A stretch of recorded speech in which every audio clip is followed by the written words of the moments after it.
اس دنیا میں بھیجا ہے اور زندگی کی یہ نعمت عطا فرمائی اور سب سے بڑے مقصد کے لیے پیدا کیا. اور اللہ نے اس دنیا کو انسان کا وطن نہیں بنایا. اللہ نے دنیا میں بہت نعمتیں دی. آسمان کو مزین کیا سورج سے، چاند سے، ستاروں سے، اور کتنے پہاڑوں کو بنایا اور سونے چاندی کو بنایا. بہت نعمتیں کہ تم اگر اللہ کی نعمتوں کو گنو گے تو گن نہیں سکتے. لیکن آخرت کے مقابلے میں اس دنیا کی حیثیت کچھ بھی نہیں. مَا الدُّنْيَا فِي الْآخِرَةِ إِلَّا مِثْلَ مَا يَجْعَلُ أَحَدُكُمْ إِصْبَعَهُ فِي الْيَمِّ فَلْيَنظُرْ بِمَا يَرْجِعُ. کہ اے انسانوں، اگر تم چاہتے ہو کہ جس دنیا میں تمہیں بھیجا ہے اس کی قیمت کیا ہے اس آخرت کے مقابلے میں جہاں تم نے جانا ہے اور جو تمہارا ٹھکانہ ہے. اصل مسائل وہاں کے مسائل ہیں. اگر اس کو سمجھنا چاہتے ہو تو یہ دیکھ لو، دریا اور سمندر کے کنارے تم میں سے کوئی ایک بیٹھ کر اس انگلی کو ڈبوئے اور تری جو لگ جائے اس انگلی کو، تری قطرہ نہیں، قطرہ تو اس کا نظر آتا ہے، تری جس سے گیلا پن ہو جاتا ہے. بتاؤ اس قطرے کی اس سمندر کے مقابلے میں کیا حیثیت ہے؟ اور حیثیت ہو سکتی ہے کیونکہ وہ بھی محدود ہے، اگرچہ ہمارے حساب اور عقلیں فیل ہو جائے، حیثیت ہے. لیکن اے میرے بندو، آخرت کے مقابلے میں تمہاری اس دنیا کی حیثیت اتنی بھی نہیں، کیونکہ آخرت کبھی ختم نہ ہونے والی ہے اور دنیا ختم ہو جانے والی ہے. یہ صلاحیتیں میں نے جو دی ہیں اس حقیر سی دنیا پر خرچ نہ کرنا، ان صلاحیتوں کو یہاں نہ لگانا. یہ دل جو اتنے پردوں میں نے پیدا کیا، اتنا قیمتی بنایا، اور یہ عقل اور سوچ کا جو مادہ دیا، اور یہ خوبصورت شکل تو عطا کی، اور یہ اعضاء عطا کیے. کہیں اللہ فرماتے ہیں وَلَقَدْ كَرَّمْنَا بَنِي آدم، کہ آدم کے بیٹوں انسانوں کو ہم نے کتنی عزت بخشی. تو اللہ نے تو ان کو ہمیشہ کی عزت دینے کے لیے اور ہمیشہ کی رفعت دینے کے لیے دنیا میں بھیجا. اور کہیں اللہ انسان کے بارے میں بیان کرتے ہیں تو اللہ 4 قسمیں کھاتے ہیں. قسم ہے مجھے انجیر پھل کی، قسم ہے مجھے طور سینا یہ ہے پہاڑ کی، اور قسم ہے مجھے زیتون پھل کی، اور اس مبارک اور امن والے شہر کی. اللہ قسمیں کھا کر اے انسان تمہیں تو میں نے سب سے خوبصورت شکل میں پیدا کیا. اللہ کو یہ بھی گوارا نہیں کہ یہ ساری دنیا ایک انسان کا وطن بن جائے، کہ اس کی حیثیت ہی نہیں. کیونکہ ایک انسان کی بھی خواہشات وہ اس ذات لامحدود ہیں اس کی خواہشات. اور یہ جنت سے اتارا گیا ہے، جنت کا نقشہ اس کو دکھلایا گیا ہے. آدم علیہ السلام کو جنت میں پیدا کیا گیا اور پھر اپنی حکمت سے دنیا میں بھیجا گیا. تو یہ تو جنت تمہاری خواہشات، ایک انسان کی خواہشات لامحدود ہیں، اور یہ وسائل بالکل محدود سے ہیں. ایک انسان کی خواہشات ان محدود وسائل سے پوری نہیں ہو سکتی. تو بچاؤ جب 7 ارب انسان خواہشات کی لائن پر چلیں گے تو پھر لڑائیاں کیوں نہیں ہوگی؟ یہ انسان اپنی حیثیت کو کتنا گرا دے گا؟ تو دنیا کی تو یہ حیثیت ہے. حضور صلی اللہ علیہ وسلم تشریف لے جا رہے تھے، جب بھی کوئی موقع ایسا منظر آتا تو آپ اپنی امت کو تعلیم کرتے. کوڑی کہتے ہیں اردو میں، جہاں گاؤں والے اپنے گھر کا کوڑا کباڑ پھینکتے ہیں، کوئی کپڑے پھٹے پگے وہ پھینک دیتے ہیں، مردہ جانور وہ بھی پھینک دیتے ہیں، ایک ڈھیر بن جاتا ہے. بستیوں میں جائیں تو سب سے پہلے اسی کا استقبال ہوتا ہے، وہ استقبال کر رہا ہوتا ہے. تو حضور صلی اللہ علیہ وسلم گزرے کناست قوم، تو وہاں ایک بکری کا مرا ہوا بچہ پڑا ہوا تھا. اس کے کان چھوٹے چھوٹے تھے یا کٹے ہوئے تھے، اور مر کر وہ پھول رہا تھا کہ پھٹے گا، اور بدبو، منظر بھی کراہت والا اور بو بھی بہت ناپسندیدہ، اور گزر رہے تھے. حضور صلی اللہ علیہ وسلم رک گئے اور فرمایا اے میرے صحابہ، کیا تم میں سے کوئی اس بات کو پسند کرے گا کہ جیب سے 1 درہم نکالے، چاندی کا سکہ، شاید آج 1000 روپے کی اس کی قیمت ہو، اور یہ بکری کا بچہ مجھ سے لے لے؟ صحابہ کرام نے کہا یا رسول اللہ، بکریوں کو چرانے والے تھے، بکریوں کی نسل کو جانتے تھے. یہ لمبے لمبے کانوں والی بڑی بڑی بکریاں اور تھنوں والی، کیا اس کی قیمت ہوتی ہے؟ یا رسول اللہ، آپ اس بکری کے بچے میں کہہ رہے ہیں یہ مردہ ہے، اگر یہ زندہ بھی ہوتا کہ اس نے بڑا ہونا ہے، اگر بکری ہے دودھ دینا ہے، اگر بکرا ہے تو آگے نسل چلے گی، بکے گا 1000 روپے کا، زندہ بھی ہوتا اور بعد میں اس کی قیمت بنتی، تو ہم زندہ کو 1 درہم کے بدلے میں لینے کے لیے تیار نہیں تھے. آپ اس مردہ کو، ارے صحابہ تمہارے نزدیک یہ مرا ہوا بدبودار اور یہ کن کٹا یہ بکری کا بچہ اتنا بے قیمت ہے، تو سن لو تمہارے رب کے نزدیک یہ ساری دنیا اس سے بھی بے قیمت ہے۔ اے انسان، تمہیں اپنی عبادت کے لیے پیدا کیا۔ ایک آقا اپنے غلام، میرے غلام کو کسی نے کچھ کہا تو میں اپنی جانیں دے دیتے ہیں، حالانکہ غلامی اور آقا کا تعلق دو انسانوں کا ہے۔ تو ہم تو اللہ کے بندے ہیں۔ جب اللہ نے فرمایا وما خلقت الجن والانس الا لیعبدون، میں نے اپنی عبادت کے لیے تمہیں پیدا کیا ہے، تم میرے بندے ہو، میری بات ماننے والے ہو، میں تمہارا خالق اور مالک ہوں۔ ما اريد منهم من رزق وما اريد ان يطعمون، میں تم سے روزی کمانا نہیں چاہتا، یہ نہیں کہ روزی کا ذمہ تمہارے کہ جی کریں گے نہیں تو کیا ہوگا، یہ بالکل غلط ذہن ہے۔ اللہ وہاں فرما رہے جب تم عبادت کے لیے پیدا کیے گئے، تمہاری ساری زندگی عبادت ہے اللہ کی۔ نماز تو یہ اللہ کے حقوق میں سے ایک سب سے بڑی عبادت ہے، ورنہ تو ہمارا ہنسنا، ہمارا رونا، ہماری خوشی، ہماری غمی، ہماری زراعت، ہماری تجارت، ہمارا کھانا پینا، یہ سب عبادت ہے۔ وقت بہت تھوڑا سا ملا ہے اور تیاری بہت زیادہ کبھی ختم نہیں ہونے والی زندگی کی کرنی ہے، اور تیاری ان نعمتوں کو حاصل کرنے کے لیے کرنی ہے کہ جن ایک نعمت کے مقابلے میں دنیا کے خزانے جو ہیں وہ ردی کے برابر ہیں، اور ان تکلیفوں سے بچنے کے لیے کرنی ہے۔ دنیا میں تو ابھی بھائی ہمارے بتا رہے تھے کہ دنیا کی بھوک کا آخر کیا ہے، کہ بھائی اب اس کنارے پر پہنچ گیا کہ اگر اس کے گلے میں یا ڈرپ کے ذریعے غذا نہ ڈالی جائے مر گئے، موت۔ پیاس میں اس حالت تک پہنچا کہ پانی نہ پلایا جائے تو موت۔ اب اس بھوک کتنے کھانوں سے دور ہوگی؟ اس کے سامنے 2 روٹیاں سالن لے آؤ، اس 2 روٹیوں سے اس کا پیٹ بھر جائے گا، اور اس سالن سے اس کا پیٹ بھر جائے گا۔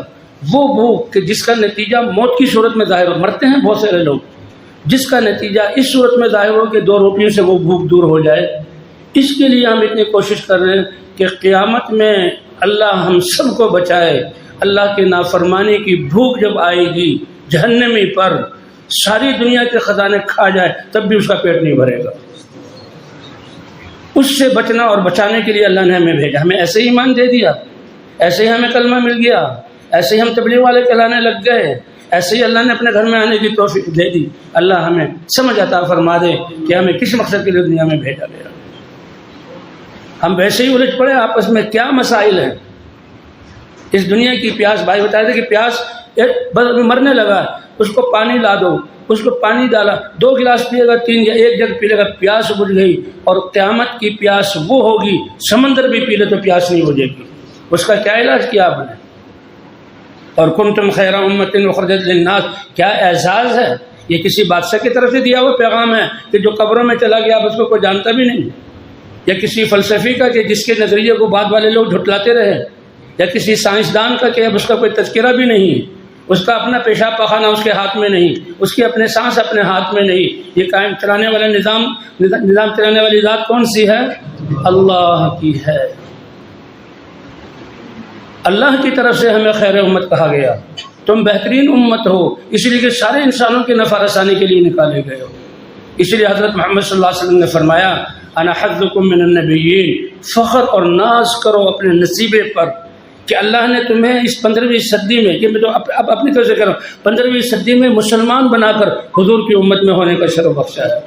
تمہارے نبی کو 1400-1500 سال اللہ کے ہاں چلے گئے، اور تم آج ان کے کلمہ پڑھنے والے ہو، اور تم آج اس کی، اور اللہ کے نزدیک تم خیر امت ہو، اگر جو شرط لگائی ہے اس شرط پر تم چلنے والے ہو۔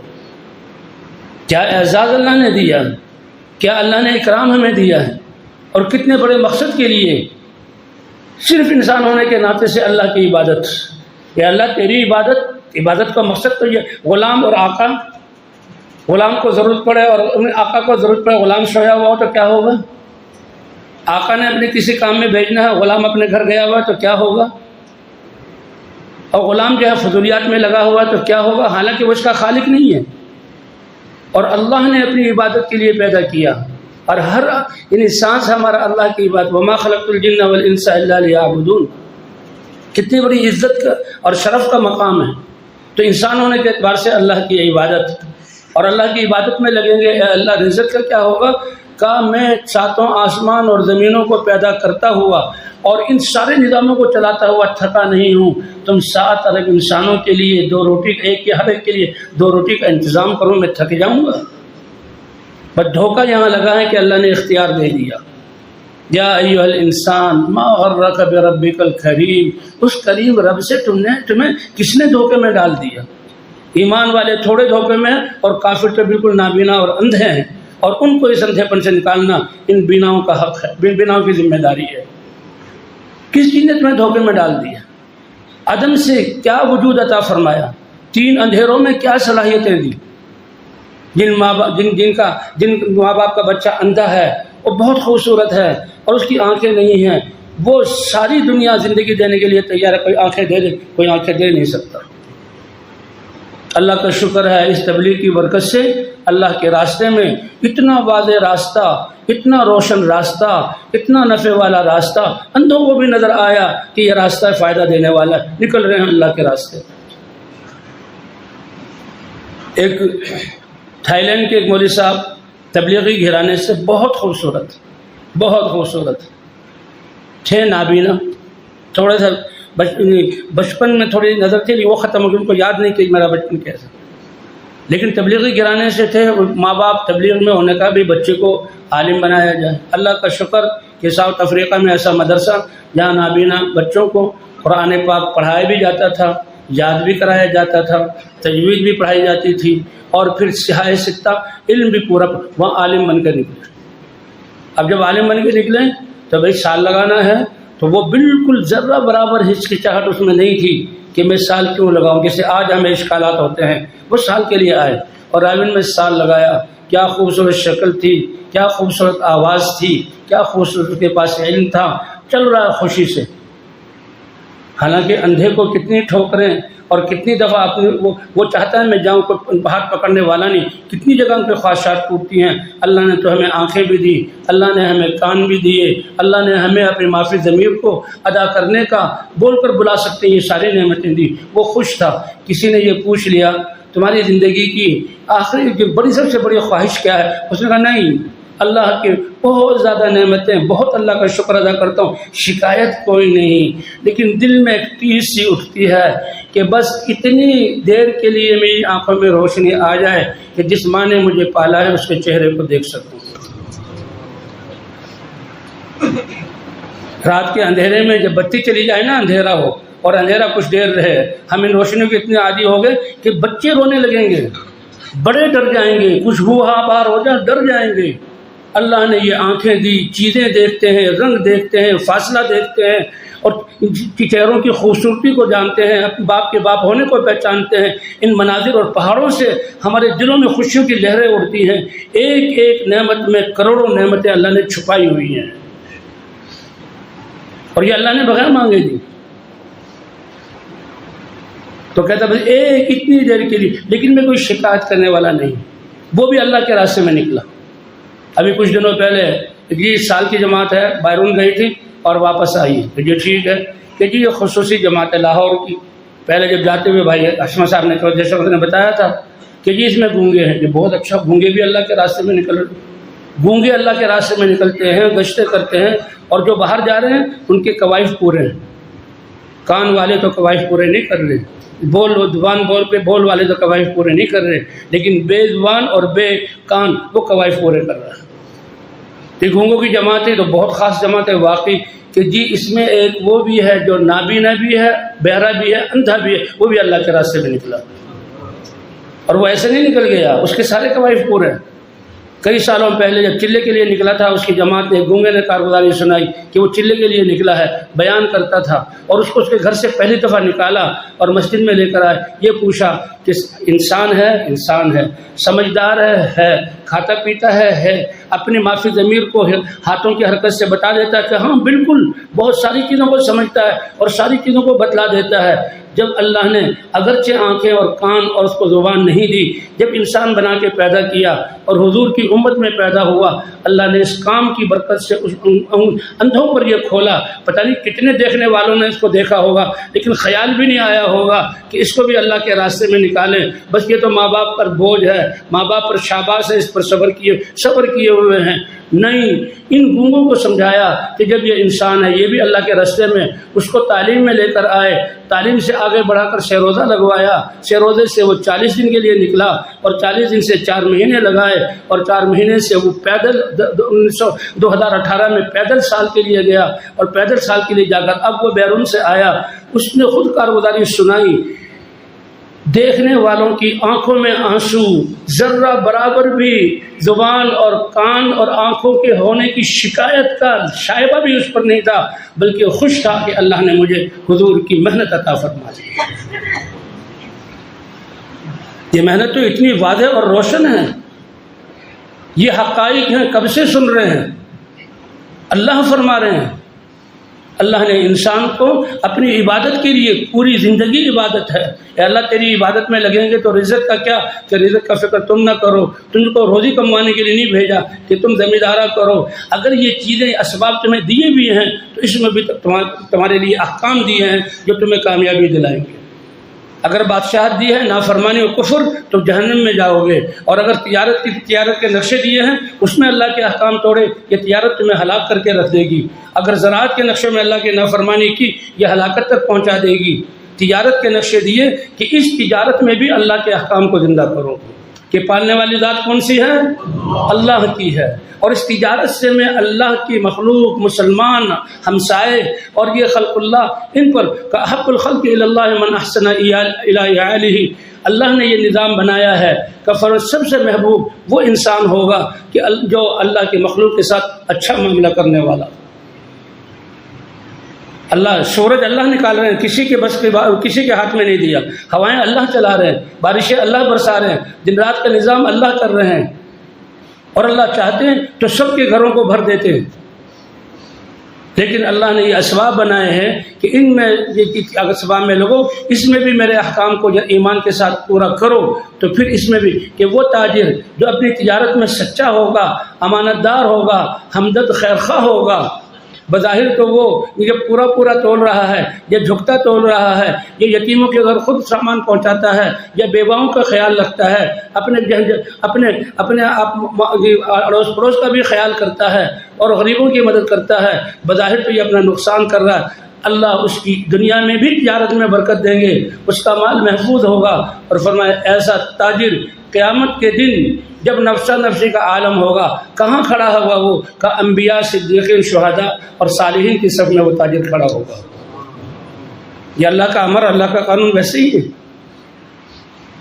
اور کا زمیندار جو زمینداری میں اللہ کے حکم کے مطابق یہ ہر چیز اللہ کی تسبیح کرتی ہے، اللہ کا ذکر کرتی ہے، وہ سارا ذکر اس کے کھاتے میں، اور اس کی کھیتیوں سے جن بلبلوں نے، جن چڑیوں نے، جن جانوروں نے کھایا اور یہ خوش ہوتا ہے، اور یہی اللہ کا حکم ہے، اللہ ان کی خدمت بھی مجھ سے لے رہا ہے، رزق تو دینے والے اللہ ہیں، یہ زمین سے غلے تو اللہ نے اگائے اور یہ اللہ کی مخلوق ہے۔ اس لیے بعض لوگ ایسے رحم دل کہ وہ تو جانوروں کے لیے چھتوں پر دانے رکھتے ہیں، پانی رکھتے ہیں، یہ زمیندار ہے۔ فرمایا اس کی ساری تسبیح یہ سارے اس کے نامہ اعمال میں لکھی جائے گی، اور ان جانوروں نے جو کھایا ہے یہ اس کے لیے قیامت میں صدقہ بن کر جہاں پیش ہوگا، اور اللہ اس کے درجات کو بلند فرمائیں گے۔ زندگی تو تھوڑی سی ہے، اور تیاری آخرت کی ہمیشہ کی زندگی کی کرنی ہے، اور تیاری بادشاہوں کو راضی کرنا، قوموں کے سرداروں کو راضی کرنا، پڑوسیوں کو راضی کرنا، ان کو راضی کرنا کوئی بات نہیں ہے، کائنات کے خالق اور مالک اور رب کو راضی کرنا، جس کو راضی کرنا جنت سے بھی زیادہ قیمتی چیز ہے، اس کے لیے اللہ نے ہمیں بھیجا ہے۔ وہ ایسا ارحم الراحمین ہے کہ اس نے کامیابی کے اسباب سب کو برابر دیے، کامیابی کے اسباب سب کو برابر دیے۔ لوگ کہیں گے کہ کسی کے پاس مال زیادہ ہے، کسی کے پاس عہدہ بڑا ہے، کسی کا کوئی کارخانے والا ہے، کوئی بیچارہ پتھر پھوڑ رہا ہے، کوئی مزدوری کر رہا ہے، ان پر اللہ نے کامیابی کا دار و مدار رکھا ہی نہیں۔ یہ تو مخلوق ہیں، بے جان ہیں، یا جاندار جانور بھی بنائیں تو وہ بھی مخلوق ہیں، اور ان کو چلانے والی ذات اللہ کی ہے۔ اس لیے انبیاء دھوکے سے نکالتے تھے کہ آنکھوں سے سورج سے روشنی نظر آ رہی، اور ہواؤں سے زندگی کے نظام کا چلنا نظر آ رہا، کھیتیوں سے پلنے کا نظام نظر آ رہا، یہ دھوکہ ہے۔ وَمَا الْحَيَاةُ الدُّنْيَا إِلَّا مَتَاعُ الْغُرُورِ، قرآن پاک میں فرما رہے ہیں اے ایمان والو تم دھوکے میں آ جاؤ، یہ دنیا کا ساز و سامان تو دھوکے کا ہے، یہ سب چیزیں مخلوق ہیں اور یہ سب چیزیں نابینا ہیں، اس کے پیچھے کرنے والی ذات کون سی ہے؟ تو اس سب سے پہلے اس دھوکے سے نکالتے ہیں انبیاء، سب سے پہلے جو ہمارا پہلا نمبر ہے کہ جی لا الہ الا اللہ کی صدائیں لگاؤ اور پھر ساری دنیا کی نیت کرو۔ اللہ نے کتنا بڑا کام دیا، ہم کیا پڈی کا شوربہ، کیا ہماری یہ بیماری والی عمریں اور جو زندگی غفلت میں گزری، اور کیا ہم تھوڑا سا وقت دے دیتے ہیں، لیکن اللہ نے اس دعوت میں کتنا کہ تم ساری دنیا کے انسانوں کی جو موجود ہیں اور قیامت تک آنے والے انسانوں کی نیت کرو اور اس لا الہ الا اللہ کی صدا کو لگاؤ۔ او دنیا بھر کے انسانوں، بادشاہ بھی، فوجوں کے جرنیل بھی، اور جو ہے سردار بھی، اور قوموں کے بڑے بھی، اور صنعت کار بھی، اور ڈاکٹر اور انجینئر بھی، فلسفی اور سائنسدان بھی، اور دنیا کے مزدور بھی، اور دنیا کے جو ہے بڑے لوگ بھی، دنیا بھر کے انسانوں سن لو، اللہ کے علاوہ کوئی عبادت کے لائق نہیں۔ اللہ کے سامنے جھک جاؤ، اللہ کے احکام ماننے والے بن جاؤ، حضرت محمد صلی اللہ علیہ وسلم کو اللہ کا رسول مان کر ان کی اتباع کر لو۔ یہ اتنا بڑا کلمہ ہے کہ یہ دعوت دینے والا پوری دنیا کے انسانوں کی نیت کر کے دعوت دے گا۔ سامنے تو تھوڑا سا مجمع بیٹھا ہوا، انفرادی دعوت میں تو سامنے ایک آدمی بیٹھا ہوا، لیکن اللہ اس بولوں کی تاثیر کو پوری دنیا میں پہنچائیں گے، اور جب تک یہ سلسلہ چلے گا اس داعی کو اپنی اس دعوت کا ثواب ملے گا۔ یہ کوئی حکومت کے عہدے نہیں ہیں کہ جو بیچارے خود ڈر رہے ہیں کہ ہماری حکومت کب جائے گی، یہ کوئی مخلوق نہیں ہے۔ کہتے ہیں مخلوق تو یہ جو ہے بے جان ہے، اور مخلوق تو اندھی ہے۔ ایک اندھا کسی علاقے میں رہتا ہے تو سارے اس کے بارے ہو بیچارہ اندھا ہے، وہ نمازوں کے لیے کیسے جائے، وہ بازار میں کیسے آئے، ماں باپ سے لے کر پڑوس سے لے کر سارے، یہ مسئلہ ہے۔ اور بھائی 2 اندھے ہوں تو مسئلہ یہ کم ہوگا یا زیادہ ہوگا، اور اگر 10 اندھے ہو جائیں تو مسئلہ کم ہوگا یا زیادہ ہوگا، اور سارے ہی اندھے ہوں تو مسئلہ زیادہ کم ہوگا یا زیادہ ہوگا۔ آج ہم اندھوں کو جمع کر رہے ہیں، اندھوں کو جمع کر کے مسائل زیادہ کر رہے ہیں، اس لیے پریشان ہیں۔ دکان یہ بھی اندھی ہے، زمین یہ بھی اندھی ہے، یہ سارے اسباب یہ بھی اندھے ہیں، یہ روپے پیسے یہ بھی اندھے ہیں۔ بت بے جان تھے، ان کے یقین کرو کافر ہوں، اور ہم ان چیزوں کا یقین، ان چیزوں کو جمع کیا ہوا، اور جو ان کی روح تھی اللہ کی ذات پر ایمان اور اللہ کے احکام کو ماننا، وہ نکلا ہوا ہے، اس لیے مسائل ہمارے زیادہ ہو رہے ہیں۔ بناؤ پکی سڑکیں، بناؤ کوٹھیاں، اور سب بجلیاں لے آؤ اور مشینری لے آؤ، اطمینان چیز کی ضرورت میں نصیب نہیں ہوگا، کیوں الا بذکر اللہ تطمئن القلوب۔ تو سارے انسان ہونے کے اعتبار سے اللہ کی عبادت، اللہ نے کامیابی کے اسباب سارے انسانوں کو برابر دیے، فقیر سے لے کر بادشاہ تک، اور گھسیارے اور زمین میں مزدوری کرنے والے سے لے کر بڑے بڑے صنعت کاروں تک کامیابی کے اسباب سب کے نزدیک ایک بلال جیسا حبشہ کے رہنے والے اور غلام ہونے کی حیثیت، اور وہ اپنے یقین اور اعمال اور اپنی ذمہ داری کو ادا کر کے اس درجے تک پہنچتے ہیں کہ حضور صلی اللہ علیہ وسلم نے فرمایا، اے بلال، آسمانوں پر لے جایا گیا، جنت کے سارے درجات دکھائے گئے، اور جہنم کے احوالات اپنی آنکھوں سے دیکھ کر آیا ہوں، 5 نمازیں لے کر آیا ہوں، جنت کے جس درجے میں بھی گیا تو تیرے قدموں کی آہٹ میں نے اپنے سامنے سنی۔ اے بلال، تیرا وہ کیا عمل ہے؟ اے بلال، وہ تیرا کیا عمل ہے؟ سب سے بنیادی بات وہ دل کا یقین، لا الہ الا اللہ، اور غلام ہوتے ہوئے اس بات کی ذمہ داری کا احساس، اس بات کی ذمہ داری کا احساس کہ اس کلمے کو پہنچانا میری ذمہ داری ہے۔ یہ ابھی جو قصے پڑھے گئے، یہ جو قصے پڑھے جاتے ہیں، ابھی کچھ قصے ابھی بھی آئے، حضرت بلال اور جو ہے حضرت خباب اور سمیہ جن کو شہید کیا گیا، حضرت زنیرہ اور غزوہ احد کے شہداء، کہ حضور کہہ رہے ہیں اپنی پھوپھی کے بیٹے سے کہ میری پھوپھی کو روکو، وہ یہاں نہ آئے، وہ برداشت نہیں کر سکتی۔ یہ ساری تکلیفیں، یہ سارے حضرات، ان پر یہ حالات آئے، تو یہ حالات کیوں آئے؟ اس لیے کہ وہ کلمہ پڑھتے ہی کلمے کی دعوت میں لگتے تھے، اور ان حالات نے ان کو دعوت سے نہیں روکا۔ فرمایا یہ صحابہ اگر کلمے کو چھپاتے اور بیٹھے رہتے گھروں میں تو یہ تکلیفیں اور مناظر سامنے نہ آتے، لیکن پھر اسلام بھی اس طرح نہ پھیل سکتا۔ اور وہ حضرات اس حالات میں اس کو کامیابی شمار کر رہے ہیں۔ آل فرعون میں سے ایک آدمی مسلمان ہوا، اور فرعون کے ایک محل میں آسیہ اس کی بیوی مسلمان ہوئی، لیکن اس قرآن میں وہ یکتم ایمانہ، اس نے اپنے ایمان کو چھپایا ہوا تھا، تو چل رہا ہے پھر رہا ہے، کوئی تکلیف نہیں۔ اللہ نے یہ اس امت کو خاصہ عطا فرمایا کہ صحابہ کرام یہ ختم نبوت کی وجہ سے اللہ نے امت کو یہ دعوت والا کام اور اعزاز دیا۔ کہ لا الہ الا اللہ اس کی زندگی کو اپناؤ اور اس کی طرف بلاؤ، کیونکہ بنیاد یقینوں کا ٹھیک ہونا ہے۔ اس لیے تمام انبیاء کرام اس دھوکے سے نکالنے کے لیے سب سے پہلے لا الہ الا اللہ اس کلمے کی دعوت دے کر یقینوں کے رخ کو ٹھیک کرتے تھے۔ کتنی بڑی دولت ہے جو اللہ نے ہمیں عطا فرمائی، کتنا بڑا یہ اللہ کا انعام ہے کہ ماں باپ کی گود سے ہمیں یہ کلمہ ملا ہے، لیکن اللہ اس پر شکر ادا کرنے کی توفیق عطا فرمائے۔ حضرت موسیٰ علیہ السلام، اے اللہ میں تیرا کلیم ہوں، اور کیسی بنی اسرائیل کو کیسے اللہ نے معجزات ظاہر کیے، اور فرعون کی پوری حکومت اور پوری قوم کو اللہ نے کیسے غرق کیا۔ کیا کہ وہ عصا کہ جس کو موسیٰ علیہ السلام نے 10 سال اپنی مرضی سے استعمال کیا، کبھی اسے کوئی معجزہ ظاہر نہیں ہوا۔ اللہ نے مشق کرائی، اے موسیٰ میرے حکم سے اس کو چھوڑو اور میرے حکم سے اس سے پکڑو، پھر دیکھو اس میرے حکم کے اس کے اندر آنے کی وجہ سے پھر کیا میں اپنی قدرت کے مظاہر دکھاتا ہوں۔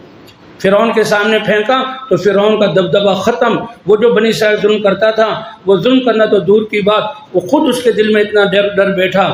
روایات میں آتا ہے کہ موسیٰ علیہ السلام کو دور سے آتے ہوئے دیکھتا تو دیکھتا ان کے ہاتھ میں ڈنڈا ہے، فوراً پیشاب خطا ہو جاتا کہ یہ ڈنڈا پھینکے گا، سانپ بنے گا اور وہ مجھے ڈسے گا اور میں ختم ہو جاؤں گا۔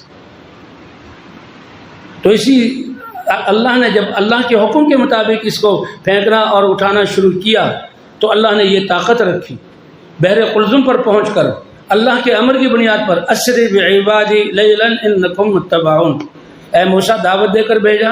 یہ بنی اسرائیل جو اللہ کی نافرمانی کی وجہ سے اتنی پستیوں میں چلی گئی، مستضعفین فی الارض، روئے زمین کی کمزور ترین قوم، یہ کون ہے؟ روحانی اعتبار سے نبیوں کی اولاد ہے۔ یہ کون ہے؟ اب مادی اعتبار سے ملک مصر کے بادشاہ اور سردار، سارے عہدے اور سارے محلات ان کے پاس تھے۔ یہ انعام اللہ نے کیوں دیا تھا؟ یوسف علیہ السلام کی دعوت کی وجہ سے، یوسف علیہ السلام کی تدبیر کی وجہ سے، وہ کلمے کی دعوت لے کر آئے تھے، اس پر اللہ نے یہ ملک مصر دیا۔ آج ان سے یہ کیوں چھن گیا کہ انہوں نے ناقدری کی، ان چیزوں میں اتنے لگے کہ اللہ ہی کو بھول گئے۔ کافر نہیں بنے تھے، وہ فرعون کے سامنے سر نہیں جھکاتے، کہتے نہیں ہم ایمان والے ہیں، ہم اللہ پر، لیکن اعمال چھوڑ دیے تھے۔ اللہ کا کسی سے جو رشتہ نہیں ہے، ان اللہ لا یغیر ما بقوم حتی یغیروا ما بانفسہم۔ اے بندو، یہ دنیا اس میں بہت نعمتیں، لیکن میری قدرت اور آخرت کے مقابلے میں اس کی ذرا برابر حیثیت نہیں، یہ اس کا میں محتاج نہیں، یہ نعمتیں میں تم سے چھینوں گا نہیں، لیکن جب تم خود اپنی بربادی کے اعمال مجھے بھول جاؤ گے، دلوں میں غیروں کو بساؤ گے اور زندگیوں میں میری نافرمانیاں کرو گے، تو یہ تمہارے اعمال ان نعمتوں کے ٹلنے کا سبب بنے گا۔ کوئی تصور بھی نہیں ہو سکتا کہ ان کی حکومت جائے گی۔ اللہ نے کیسے حکومت دی تھی؟ کوئی ووٹ نہیں ہوئے تھے، کسی فوج نے قبضہ نہیں کیا تھا، اور کوئی لوگوں نے وہ نہیں، اللہ نے حکومت دی۔ کیسے اللہ حکومت دینے والے ہیں؟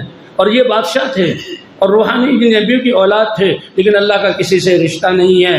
جب اعمال نکلے، یقین کمزور ہوئے، اللہ نے فرعون کو ان پر مسلط کیا کہ ان اللہ لا یغیر ما بقوم حتی یغیروا ما بانفسہم۔ دل کے یقین جب بگڑیں گے، مخلوق پر جب یقین آئے گا، زندگیوں سے اللہ کے احکام نکلیں گے، پھر اللہ نعمتوں کو ٹلا دیتے ہیں، اور یہ بھی اللہ تعالیٰ موقع دیتے ہیں، جھنجھوڑتے ہیں۔ دیکھو یہ حالات، یہ ہماری ترقی کے لیے ہیں، یہ حالات ہمیں اللہ کے قریب کرنے کے لیے۔ کب؟ جب کہ ہم ان حالات میں اللہ پر یقین کرتے ہوئے اللہ کی طرف رجوع کریں۔ اے اللہ، یہ حالات حکومتیں نہیں لائی، ان کے بس میں تو اپنے سانس چلانا نہیں، ان کے بس میں تو اپنے دل کی لہریں اور دل کے جو ہے کیفیتیں بھی نہیں، ان کے بس میں تو ان کے بچے اور ان کی بیویاں بھی نہیں، ان کے بس میں تو ان کا یہ تخت بھی نہیں۔ وہ تو مخلوق ہیں، وہ تو ایک تنکے کو آگے پیچھے نہیں کر سکتے۔ اے اللہ، یہ حالات تیری طرف سے آتے ہیں، اس لیے ہم تیری ذات پر یقین کرتے ہیں اور ہم اپنی توبہ اور اپنے اعمال کو بدلتے ہیں۔ حضرت یونس علیہ السلام کی قوم وہ ہے، یونس علیہ السلام، اللہ نے نبیوں کو بھیجا اور 1,24,000 نبیوں کو بھیجا، اور اس یقینی کی تبدیلی کے لیے اللہ نے ہر کلمہ کو اور اس 2 ارب امت کو اللہ نے چنا، یہ کلمے کی دعوت دے۔ کتنی بڑی بات ہے کہ ساری انسانیت کی نیت کر کے اس کلمے کی دعوت یقین کو بدلنے کی، اس لیے اللہ والا کام ہے۔ اسی کو اللہ کیا اعزاز دیتے ہیں کہ تم میرے کلمے کو لوگوں کے دلوں میں بٹھانے کے لیے اور یقین بدلنے کے لیے محنت کرو گے، میں یہ اعزاز دوں گا کہ یہ ایمان والے بندے میرے دین کی مدد کر رہے ہیں۔ اللہ چاہیں تو ساری انسانیت کو ہدایت دینے. کتنی ان تنصر اللہ، لفظ تو اللہ کا ہے. علماء کہتے ہیں کہ اللہ سے مراد اللہ کا دین، اس کی مدد. کیا کر رہے ہیں؟ زبانوں سے اللہ کی بڑائی بول رہے ہیں. کیا کر رہے ہیں؟ لوگوں کو سمجھا رہے ہیں، اللہ کے احکام کی اہمیت بتلا رہے ہیں. اپنے گھروں سے نکلتے ہیں، اللہ کا دیا ہوا جان اور مال لگاتے ہیں. اللہ قرآن پاک میں کہ یہ میرے بندے میرے دین کی مدد کر رہے ہیں، اور یہ تو بڑھاپے کی عمر، اور یہ تو بھیڑ پن کی عمر، اور یہ تو بیماریوں کے ساتھ، اور یہ تو اپنے ان آزارے کے ساتھ کر رہے ہیں میرے دین کی مدد. اور اللہ فرما رہے ہیں میں قادر مطلق اپنی قدرت کے ساتھ ان کی مدد کروں گا. کیا بڑا کام ہے، کیا بڑی ذمہ داری ہے. تو اللہ یونس علیہ السلام آ کر اپنی قوم کو دعوت دی، لیکن قوم جیسے ہوتا تھا کہ یعنی دعوت والا میدان اور اس کی قربانیاں مجاہدے، یہ تو اللہ کی طرف سے انعامات اور تحفے ہیں. اللہ کی طرف سے یہ تو انعامات ہیں کہ جی گرمی بڑی ہے ہم کیسے نکلیں، سردی بڑی ہے کیسے نکلیں، حالات ٹھیک نہیں ہے کیسے نکلیں. نہیں، یہ تو اللہ کی طرف سے انعامات ہیں، یہ تو ترقی کے زینے ہیں. یہ اللہ نے موقع دیا، ہم قدر نہ کریں، اللہ کرے ایسا نہ ہو. اللہ دوسروں سے کام لے سکتے ہیں. اس راستے کی مشقتیں مجاہدے کہ قربانی والا نکلنا، یہ کیا دعوت دی جائے. یہ اکثر مجمع پرانا ہے کہ قربانی والا نکلنا. اور تبوک اللہ نے حضور صلی اللہ علیہ وسلم کے قصے تبوک سے یہ دکھلا دیا کہ کیسے پکے ہوئے پھل اور کتنی گرمی میں صحابہ کرام نکلے. کہ قربانی والا نکلنا، اس سے جو ہے اللہ تعالیٰ تو فرمایا تم اللہ کے دین کی مدد کرو گے اپنے اسباب کے ساتھ، اور اللہ اپنی قدرت کے ساتھ تمہاری مدد کرے گا. اور اللہ کی مدد آ گئی، سارے مسائل حل. اور جب اللہ مدد کرنے والا بن جائے، ساری کائنات مل کر ان لوگوں کا بال بھی بھیگا نہیں کر سکتے. اس لیے فرمایا کہ نبیوں کی دعوت یہ بہت پیاری دعوت، اللہ کا دین یہ زندگی گزارنے کا عزت والا اور سب سے آسان اور سب سے مختصر طریقہ ہے. کیوں لائنوں میں لگتے ہو؟ یقین اس پر ہے. کیوں دھوپ میں اپنے آپ کو کھڑا کرتے ہو؟ کیوں شکایتیں کرتے ہو ان کی؟ اور کیوں جو ہے بازاروں کو جو ہے خیانت سے تم نے بھرا ہوا؟ کیوں اپنے محکموں کو رشوت سے بھرا ہوا؟ کیوں جو ہے بڑا چھوٹا بڑے کے سامنے ایک اللہ کے سامنے جھک جاؤ، ایک در کو سنبھال لو. اللہ ساری کائنات کے سامنے جھکنے کی ذلت سے نکال کر عزت کی چوٹی پر پہنچا دیں گے. تو یونس علیہ السلام نے دعوت دی اور قوم نہیں مانتی تھی. تو اس لیے دعوت ایسا امر کہ نبیوں کی بھی تربیت ہو رہی ہے. بات تو میں یہ کر رہا تھا، دعوت ایسا امر کہ اس میدان میں نبیوں کی بھی محنت ترقی ہو رہی ہے. انبیاء تو معصوم ہیں اور ان کی دعوت پوری بالکل اصولوں کے مطابق ہے، پھر نبیوں پر تکلیفیں کیوں آئیں؟ یہ راستہ اتنا اونچا. اللہ کے رسول تو فرماتے ہیں کہ یہ دعوت والے میدان میں سب سے زیادہ تکلیفیں انبیاء پر آئیں گی، کیونکہ انبیاء پر آئی ہیں. ان اشد الناس بلاء الانبیاء ثم الامثل فالامثل. اور نبیوں میں بھی سب سے زیادہ یہ ابتلاء مجھ پر آئے، کیونکہ یہ امتحان ہے اور ترقی کا میدان ہے. اور فرمایا اس لیے یہ تو یعنی یہ تحفے ہیں اس راستے کے،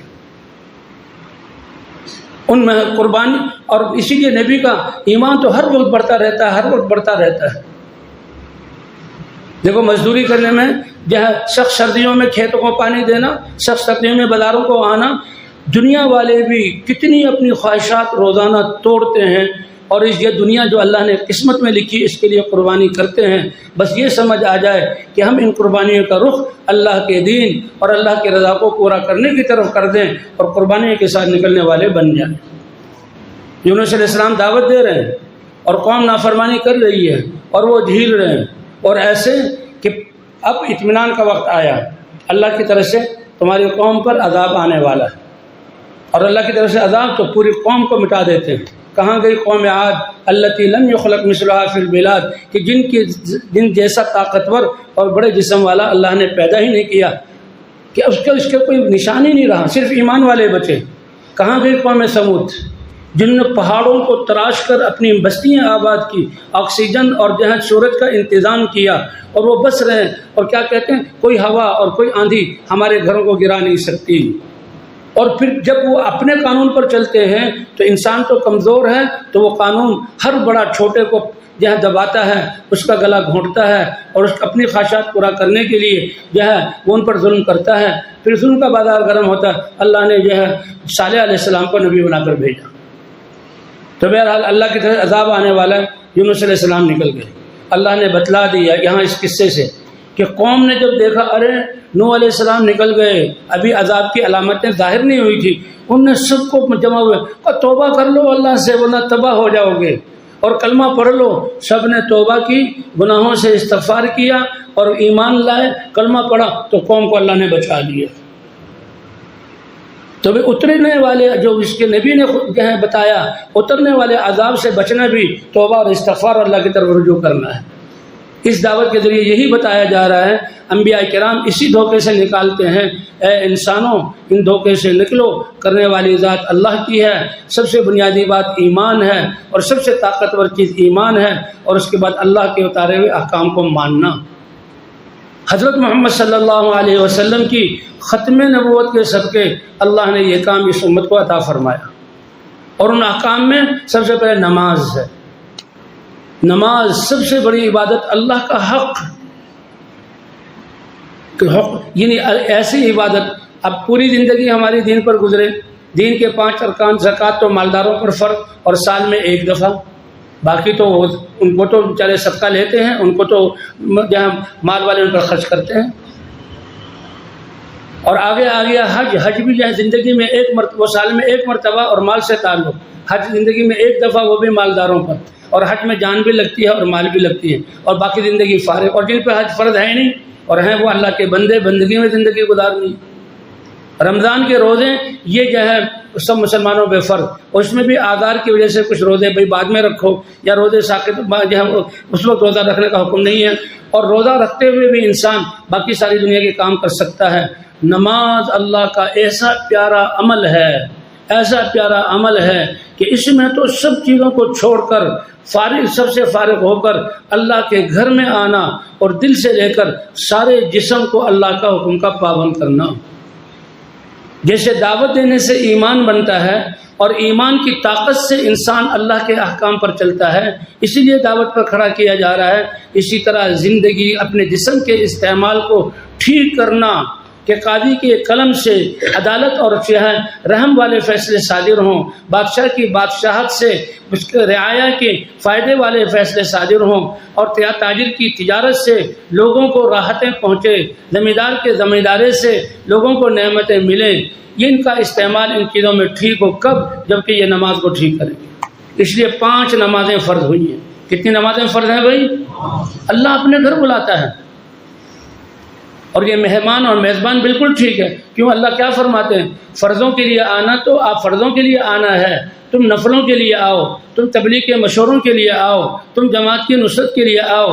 من غدا الی المسجد او راح الی المسجد اعد اللہ له نزلا فی الجنۃ کلما غدا او راح۔ اللہ تعالیٰ ہر آنے پر تمہارے لیے اپنی شان کے مطابق تمہاری مہمانی تیار کریں گے۔ کہ بھئی مہمان گھر پہ آتا ہے، اگر چائے کا وقت ہو تو چائے پیش کرتے ہیں کہ نہیں کرتے؟ اور مہمان بھی ایسا ہو جس کے آنے سے دل میں خوشی اور سارے بچے خوش ہو رہے ہیں کہ فلاں مہمان آیا ہے۔ اور کھانے کے وقت میں کھانا پیش کرتے ہیں کہ نہیں پیش کرتے؟ آتے ہی جو چیز پیش کی جاتی ہے اسے نزول کہا جاتا ہے۔ لیکن اللہ کی دین اتنی بڑی ہے کہ دنیا کا ظرف تو اس کو سما ہی نہیں سکتا، اس لیے میدان قیامت میں اللہ وہ میزبانی پیش کریں گے، اللہ تو ہم پیش کریں گے، لیکن اس کا اثر اطمینان اور اس کا اثر جو ہے عزت اور اس کا اثر کامیابی کی صورت میں اللہ تعالیٰ یہاں دنیا میں اتارتے ہیں۔ دنیا کا برتن چھوٹا ہے، اس لیے مولانا صاحب رحمۃ اللہ نے فرمایا کہ سب لوگ جو فائدہ اٹھا رہے ہیں وہ اللہ ہی کی قدرت سے فائدہ اٹھا رہے ہیں، کیونکہ مخلوق کو اللہ نے بنایا، اس سے نفع نقصان اللہ کے امر سے ہوتا ہے۔ لیکن دنیا والا آدمی چھوٹا برتن لے کے جاتا ہے اور دنیا ہی میں مانگتا ہے، اللہ تھوڑا سا کچھ دنیا میں دے دیتے ہیں اور آخرت کو اس نے برباد کر دیا۔ اور آخرت والا ایمان والا وہ اللہ کی قدرت سے فائدہ اٹھاتا ہے دنیا میں بھی اور آخرت میں بھی۔ تو بہرحال نماز یہ کتنا بڑا حکم ہے ایمان کے بعد کہ اس کو اللہ تعالیٰ نے آسمانوں پر بلا کر دیے تھے۔ 50 نمازیں تھیں بھائی، حضور صلی اللہ علیہ وسلم 50 نمازیں لے کر آتے، پھر یہ بازار کھلتے، پھر یہ کارخانے چلتے ہیں، پھر یہ دفتر آباد ہوتے، پھر کھیتوں میں یہ کھیتیاں ہوتی۔ 50 نمازیں کیوں؟ کہ جیسے ان حالات میں اللہ رزق دے رہا ہے، اس حالات میں بھی رزق دینے والی ذات کون سی ہے؟ یہ یقین بنانا ہے۔ لیکن اللہ مہربان ہے، موسیٰ علیہ السلام کے ذریعے 5 یعنی 50 میں سے 5 نمازیں 9 دفعہ جانے آنے کے بعد رہ گئی، اور اللہ کے رسول 5 نمازیں لے کر آ رہے ہیں، اوپر سے اعلان ہو رہا ہے اے میرے نبی حبیب تم اپنی امت کو 5 نمازیں دو، وہ 5 نمازیں ادا کریں گے اور میں ثواب 50 نمازوں کا عطا کروں گا۔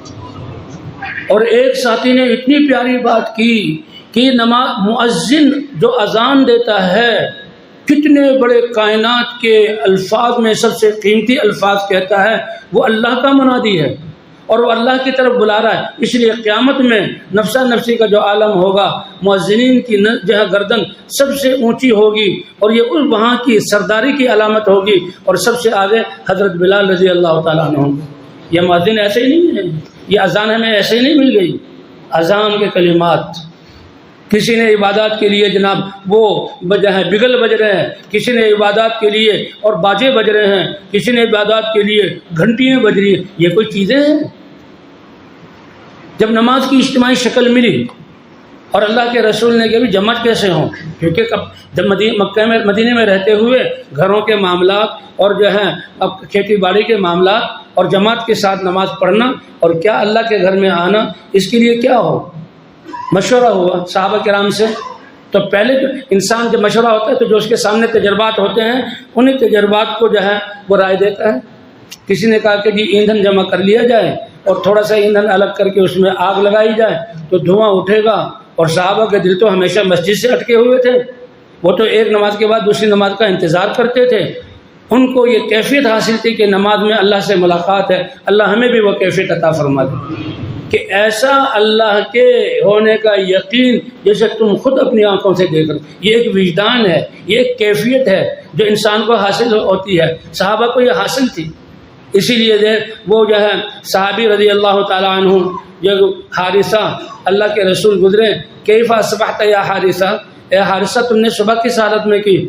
تو سوال کا منشا کیا ہے، جواب کا منشا کیا ہے؟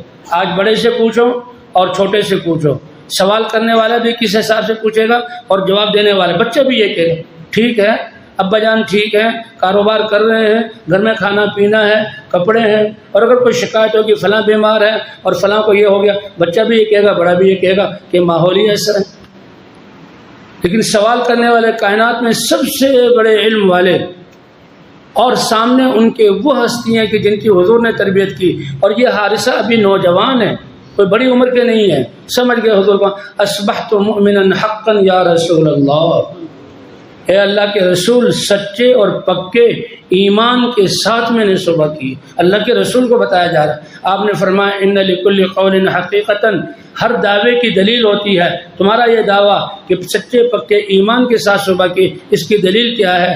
یا رسول اللہ، آخرت کی آپ نے عظمت، اللہ کی بڑائی اتنی بتائی کہ دنیا میری نظروں میں حقیر ہو گئی، اس لیے دن کو اپنے بھوکا پیاسا رکھ کے روزہ رکھتا ہوں اور راتوں کو نفلیں پڑھ کے رات کا کچھ حصہ میں جاگتا ہوں۔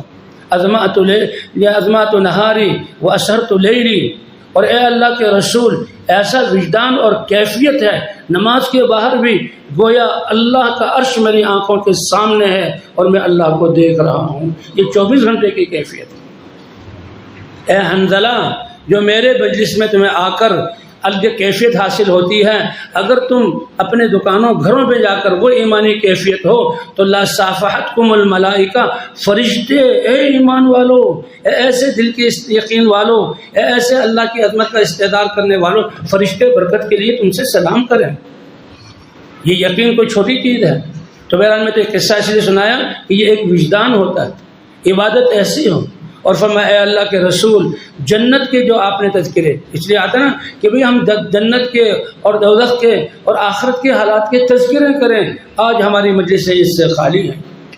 ہماری زبانیں جو گھس رہی ہیں دنیا کی بڑائی میں، ہمارے کان جو پک رہے ہیں دنیا کی بڑائی سن کے، ہمارے دماغ جو کھول رہے ہیں دنیا کی پریشانیوں میں، ان کے تذکرے لانے ہیں ہم نے۔ یہ اللہ کا شکر ہے کہ اللہ ہمیں اس مجلس میں لاتا ہے۔ ہمارا مشورہ اور ہمارے جہاں گشتوں میں جانا اور ہمارا جماعتوں کی نصرتیں اور ہمارا اس طرح گھروں کو چھوڑ کر آنا، یہ بہت بڑے اللہ کے انعامات ہیں۔ اللہ اس پر استقامت بھی عطا فرمائے اور اللہ جو ہے ہمیں اس پر جمنے کی اور انسانیت کو اس پر لانے کی توفیق عطا فرمائے۔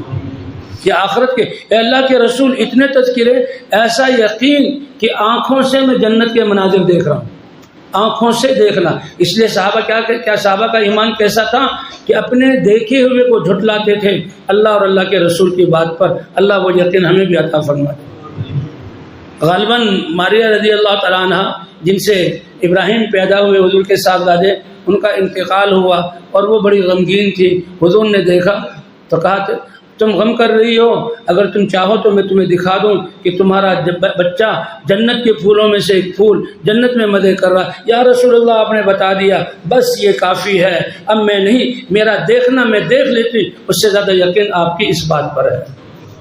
اس ایمان کو تذکروں سے بنانا ہوگا. ہم یہ پیمانہ ہے ہمارے پاس، دیکھ رہے ہیں اپنے ایمان. کسی کو جہاں کہنے کی ضرورت نہیں میں یہ ہوں میں وہ ہوں. تم خود ہی اکیلے بیٹھ کر تم خود فرمایا سب سے بڑا مفتی تمہارا اپنا دل ہے. کسی سے نہ پوچھا کرو، نہ کسی کی طرف کان لگایا کرو. مراقبے میں بیٹھ کر اکیلے ہو کر اللہ کو حاضر ناظر جان کر اپنے دل سے پوچھ لیا کرو. دل بتا دے گا کہ تم کس درجے پہ ہو.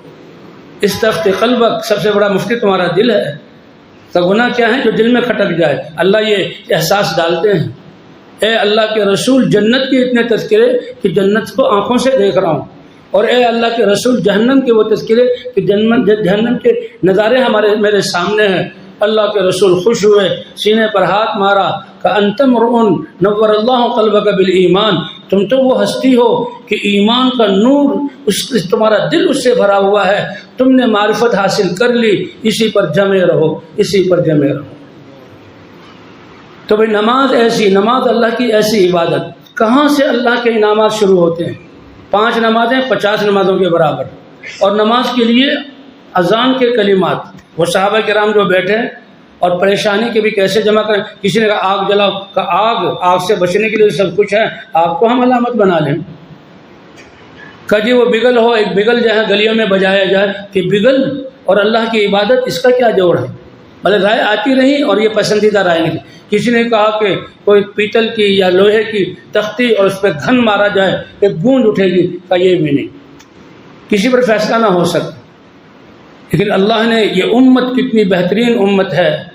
فرمایا اللہ نے پہلی قوموں کو موقع دیا کہ دنوں میں سے ایک دن پسند کرو جس میں تم جو ہے وہ تمہارے لیے عبادت کا اور احترام والا دن ہو. اللہ پر چھوڑ دو، یہ تم متعین کرو. ایک قوم نے کہا ہم ہفتے کو متعین کرتے ہیں، تو ان کی پسند پر اللہ نے ان کو دے دیا. اور ایک قوم نے کہا ہم اتوار کو پسند کرتے ہیں، ان کی پسند پر، کیونکہ انہیں اپنے اختیار سے جو اصل دن تھا پسند نہیں کیا. جب اس امت کی باری آئی، اے میرے نبی کی ہے پیاری امت، تمہیں اختیار نہیں دوں گا، تمہارے لیے اللہ تمہارا خود چنتا ہے، وہ تمہارے جمعے کا دن ہے. دن بھی چنا تو اللہ نے چنا، تمہارے لیے جمعے کا دن ہے. اب تم اللہ کے اب بلاؤ، گھنٹیاں بج رہی ہیں، بگل بج رہے ہیں، سارنگیاں بج رہی ہیں، شور مچ رہا ہے، لوگ جا رہے ہیں عبادت خانوں کی طرف. لیکن یہ سب سے پیاری امت جو نبیوں والے کام والی ہو، یہ کیسے یہ ان کے پیچھے نہیں چلے گی. صحابہ پریشان ہوئے. اس لیے حدیث فرمایا کرتے تھے کہ دیکھو ہمارا مل کر بیٹھنا اور یہ دماغ سوزی کرنا، یہ اتنا بڑا امر، مسلمانوں کا ایک مجموعہ ایک خیر کے لیے جمع ہو جائے، اللہ اپنی قدرت سے اس خیر کو وجود عطا فرما دیں گے. اس لیے ہمارے مشورے معمولی نہیں ہیں، یہ سرسری مشورے نہیں ہیں، ان کو سرسری نہ سمجھنا، ورنہ پھر اللہ کی طرف سے بھی تمہیں بھی سرسری جو ہے ایسے اللہ تعالیٰ کی طرف سے معاملہ ہوگا. نہیں، یہ ایک حقیقت ہے، یہ پوری انسانیت کا معاملہ ہے، دنیا اور آخرت کے بننے کا معاملہ ہے، یہ آخرت کے بننے کا معاملہ ہے، جہنم سے بچ کر جنت کی طرف، آخرت کی بھوک اور پیاس اور گرمی سے بچنے کا معاملہ ہے. آج اتنا اوپر سورج گرمیوں میں تڑپا دیتا ہے، جب سورج سوا نیزے پر ہوگا اس کی گرمی سے کون بچائے گا، اس کا معاملہ ہے. تو پہلے صحابہ کرام مشورے کے لیے بیٹھے، یہ رائے آئی لیکن فیصلہ نہیں ہوا. چلو بھائی دوبارہ بیٹھیں. ایک صحابی جن کا نام حدیث میں آتا ہے عبداللہ ابن زید ابن عبد ربی، وہ بہت پریشان تھے اور کیسے کہ اب کھانے پہ بیٹھوں کھانا اچھا ہی نہیں لگے، اور جو ہے چارپائی پہ سوؤں تو کروڑے بدل رہا ہوں. وہ کہتے ہیں نا جماعت نہ نکلے تو پھر جو ہے ایسا فکر ہو ہمیں کہ کھانا پینا بھول جائے. ماشاءاللہ بعض ساتھی یہ سمجھتے ہیں کہ چلو بھائی سوئیں گے نہیں، بعد میں سوئیں گے، یہ بھی بہت اچھی بات ہے. چلو بھائی آج کھانا قربان کرتے ہیں، یہ بھی بہت اچھی بات ہے. لیکن کاش ہمارے دل میں وہ آگ لگے کہ نہ کھانا اچھا لگے نہ نیند آئے. مقصود تو اس درجے تک پہنچنا ہے. یہ تو ایسی بتکلف تسلیاں ہیں کہ کھانا پینا آگے پیچھے کر دیا. اس پر اللہ جا کر فرمائیں گے، وہ غم اللہ عطا فرما دے. وہ غم جب عطا فرمائیں گے جب حقیقت کے ساتھ ہم اس کام کو کرنے والے بنیں گے. تو صحابی کو یہ حقیقی غم تھا اور مولانا الیاس صاحب رحمۃ اللہ علیہ کو یہ غم تھا، جس پر اللہ نے یہ کام دیا، اور ایک شخص سے آج کروڑوں انسان کیسے نقل و حرکت پر آ گئے۔ یہ سالوں کا ثواب، یہ روزوں کا ثواب، یہ گشتوں کا ثواب، اور یہ نمازوں کا ثواب، اور یہ دین علم کے زندہ ہونے کا ثواب، اور یہ سارے احکام سب کا ثواب مولانا الیاس صاحب رحمۃ اللہ علیہ کو اللہ نے عطا فرمایا۔ اس طرف پر اللہ وہ طرف ہمیں بھی عطا فرما دے۔ ہم نبی کی امت میں آئے، نبی کی امت، اس کے فکر میں بھی اس کی اتباع کرو، اس کی محنت میں بھی اس کی اتباع کرو، اس کے مقصد میں بھی اس کی اتباع کرو۔ یہ کیا اتباع ہے؟ یہ سرسری اور یہ کمزور سی اتباع نہیں۔ ہم اپنی کمزوری کا اعتراف کریں اور اس پر ہمارے دل کھل رہے ہوں۔ اللہ حقیقت تک کب پہنچائے گا؟ جب حقیقت تک پہنچیں گے تو پھر قوموں کو ہدایت ملے گی۔ پھر ہماری زبان پر یہ نہیں آئے گا کہ کام تو اتنے دنوں سے کر رہے ہیں اور نتیجہ کوئی ظاہر نہیں ہو رہا۔ بھائی اپنے جذبات تو دیکھ لو، اور اپنے محنت حق یہ سنجیدگی تو دیکھ لو، اور اپنی قربانیوں کو تو دیکھ لو۔ یہ تو اللہ کا شکر ہے، سیکھنے کے زمانے مرحلے میں اور ٹوٹا پھوٹا کر رہے ہیں۔ یہ اللہ کا شکر ہے کہ امت مسلمہ کو اس محنت پر اللہ نے جوڑ دیا ہے۔ کہ بھائی جوڑا ہے کہ نہیں جوڑا؟ آپ کس بنا پر جڑے ہوئے ہو؟ صرف پاکستانی نہیں، صرف چاروں صوبے نہیں، بلکہ صرف ایشیا نہیں، پوری دنیا کے مسلمان اس پر جڑے ہوئے ہیں۔ نہ کوئی پیسے کا لین دین ہے، نہ کوئی تجارتوں کا کاروبار کو پھیلانا ہے، نہ کوئی رشتوں کا کرنا ہے، نہ کوئی دنیا کی لالچ ہے۔ بس ہمارا گشتیں کرنا، شیروزے کے نکل کر واپس آ جانا، چلوں کے لیے گھوم کر واپس آ جانا، 4 مہینے کے لیے پورے پاکستان میں گھومنا، 7 مہینے گزار کر آ جانا، اور اللہ دلوں کو جوڑتے چلے جا رہے ہیں۔ وہ تو اللہ نے نفی فرما دی، لو انفقت ما فی الارض جميعا ما الفت بین قلوبہم ولکن اللہ الف بینہم۔ دین کو جوڑنے والی اے نبی آپ کی فکر، آپ کا غم، آپ کی تڑپ، آپ کی محنت اور آپ کا دین ہے۔ صحابہ کو آسمانوں سے جہاں سونے کی ٹڑیاں نہیں برسی، صحابہ کو سونے تقسیم نہیں کیے گئے، صحابہ کے لیے کپڑے تقسیم نہیں ہوتے تھے۔ حضور اور حضرت ابوبکر صدیق تو روتے تھے۔ یہ دنیا ہمارے زمانے میں آئی غنیمت بن کر اور فتوحات، اور جب تک فاقہ، فقر اور پیاس اور بھوک اور افلاس تھا، اللہ نے اپنے نبی کو ہمارے سامنے رکھا، ہم میں رہے، سارے ہم سے زیادہ فقر و فاقہ برداشت کیا، اور جو ہی دنیا آنے لگی اپنے نبی کو اللہ نے دنیا کی آلائشوں سے بچا کر اپنے پاس بلا لیا کہ اپنے نبی کی اس محنت اور غم کا سب اجر تو میں اپنی شان کے مطابق آخرت میں دوں گا، اس کا اجر تو میں اپنی شان کے مطابق آخرت میں دوں گا۔ تو اس لیے اللہ نے یہ جو ہے ہمیں محنت، بہرحال وہ قصہ جو چل رہا تھا کہ مشورہ، تو اس عبداللہ ابن زید ابن عبد ربہ، نہ ان کو نیند آتی ہے، کروٹیں پلٹ رہے ہیں، کھانا بھی اچھا نہیں لگ رہا، تو کہہ رہے ہیں کہ اس وقت ایک جھونکا آیا نیند کا، ایک جھونکا سا آتا ہے، اور اسی میں سارا کام ہوا کہ جب نیند کا جھونکا، ذرا گہری نیند تھی، تو دیکھا ایک شخص لوہے کا ایک ٹکڑا ہاتھ میں لیے جا رہا ہے۔ انہوں نے آواز دی کہ دیکھو حضور کے سامنے یہ پیش کر دیں گے، او بھائی اپنے پیتل کا یہ لوہے کا تختہ بیچو گے نہیں؟ کیوں یہ ٹکڑا بیچو گے نہیں؟ کیوں کہ وہاں لٹکایا جائے اور گھن مارا جائے اور مسئلہ حل ہو جائے، فیصلہ ہو جائے۔ فرمایا نہیں، میں اس سے بہتر بات نہ بتاؤں کہ کیا؟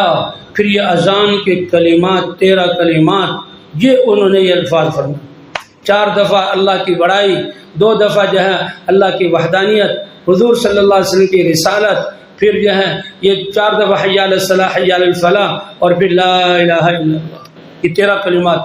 آنکھ کھلی تو پورا خواب بالکل حقیقت کی طرح واضح تھا۔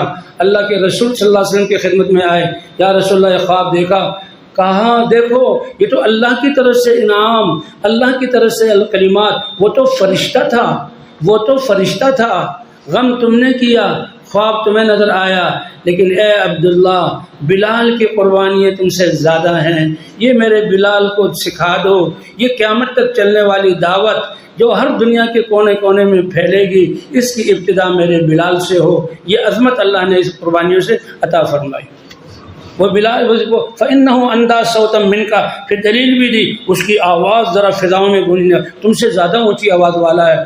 پہلی اذان روئے زمین پر حضرت بلال رضی اللہ تعالیٰ عنہ نے دی، اور حضرت بلال کو یہ لقب ملا کہ ان کا لقب کیا تھا کہ مؤذن رسول اللہ، اللہ کے رسول حضر میں ہوتے تو بلال اذان دے گا، اللہ کے رسول سفر میں ہوتے تو اکثر کہ بلال اذان دے گا۔